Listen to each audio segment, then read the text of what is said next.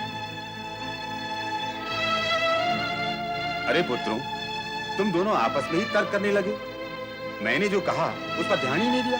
पिताश्री, आपने जो कहा भ्राता नारायण से कहा, क्योंकि बड़े होने के नाते राज सिंहासन के उत्तराधिकारी यही हैं। किंतु शिव भक्ति के कारण ये मुझे राज सिंहासन के लोभ और माया में डालने का उपक्रम करने लगे, तो मैंने पारंपरिक रीति को स्पष्ट किया, तर्क नहीं किया मैंने। नर, तुम अपनी सीमा मर्यादा में रहो। तुम मुझे और पिताश्री को पारंपरिक रीत रीत का ज्ञान देना चाहते हो? क्या पिताश्री और मैं इस सत्य को नहीं जानते? वे विश्राम करना चाहते हैं और मैं शिव भक्ति। इसलिए तुमसे कहा गया है तुम शासन की व्यवस्था संभालो। ये मेरी और पिताश्री की आज्ञा है। नहीं, ये इनकी आज्ञा नहीं, आपकी इच्छा है। आप शिव भक्ति के कारण राज सिंहासन का त्याग कर रहे हैं तो करें, किंतु मुझे शिव भक्ति से विमुख करके आपको क्या लाभ होगा? युवराज नारायण, आपको दूरदर्शिता से काम लेना होगा। इसी में राज्य और प्रजा का कल्याण है। आपको राज्य कार्य संभाल लेना चाहिए। यही समय की मांग है युवराज। नहीं, शिव भक्ति के बिना अब मेरा जीवन अपूर्ण है। ये मुझसे नहीं हो। पुत्र नर, यदि नारायण के राजा बनने की इच्छा नहीं है, तो तुम्हें स्थिति को समझकर इस दायित्व को ग्रहण करो। पिताश्री, यदि भ्राताश्री शिव भक्ति से विमुख नहीं हो सकते, तो मैं उनका लघु भ्राता, जिसका हृदय और भी कोमल है, कैसे शिव भक्ति से परे जा सकता हूँ? मुझे क्षमा करें पिताश्री। कैसे पुत्र हो तुम कि तुम्हें अपने पिता की आज्ञा मानना स्वीकार नहीं? किंतु तुम ये भी जान लो कि तुम्हारे इस हट से मेरा विचार बदलने वाला नहीं, और मैंने भी ये दृढ़ निश्चय कर लिया है कि मैं अपना राजपद त्याग कर वन जा रहा हूं। और अब यदि राज्य में अव्यवस्था हुई तो इसका सारा उत्तरदायित्व तुम पर होगा। उसके कारण तुम होगे और इसका उत्तर प्रजा तुमसे मांगेगी, तुमसे। आप क्रोध न करें पिताश्री। ज्ञानियों का कहना है क्रोध करने से स्थिति बनती नहीं, अपितु और बिगड़ जाती है। आपकी आज्ञा अनुसार यदि मैं राज सिंहासन पर बैठ भी गया तो मेरा तन भले ही उपस्थिति दे देगा, किंतु मेरा मन सर्वदा शिव के ही ध्यान में लीन रहेगा। उससे क्या लाभ? तो मैं क्या करूं? तुम दोनों अपनी भक्ति को त्याग नहीं सकते और मैं राज्य का त्याग किए बिना रह नहीं सकता। तो फिर प्रजा का क्या होगा? प्रजा को संभालेगा कौन? उसकी व्यवस्था कौन करेगा? प्रजा को स्वयं अपनी व्यवस्था करने का अवसर दें पिताश्री। वे सारा कार्य संभाल लेंगे। क्या क्या कहा तुमने? प्रजा के प्रतिनिधियों को राज्यभार सौंपकर प्रजातंत्र की एक नवीन परंपरा आरंभ कीजिए महाराज। राज्य और राजा से प्राप्त होने वाले कष्टों से प्रजा मुक्त हो जाएगी। क्या प्रजा को राजा से कष्ट होते हैं? विधाता साक्षी है कि हमने अपनी प्रजा को सदा पुत्रवत समझा और सदा उन्हें कष्टों से दूर रखने का प्रयत्न किया है। ये तो आप अपने विचार और कर्म की चर्चा कर रहे हैं, किंतु आपके और प्रजा के मध्य अनेक राज्य अधिकारी राज्य की व्यवस्था में भागीदार हैं। वे उन्हें पुत्रवत नहीं समझते और सारा दोष राजा पर ही आता है। प्रजा के प्रतिनिधि अगर सारा राज्य कार्य करेंगे तो गुण दोष का सारा दायित्व प्रजा का ही होगा। लगता है भगवान शिव शंकर की यही इच्छा है।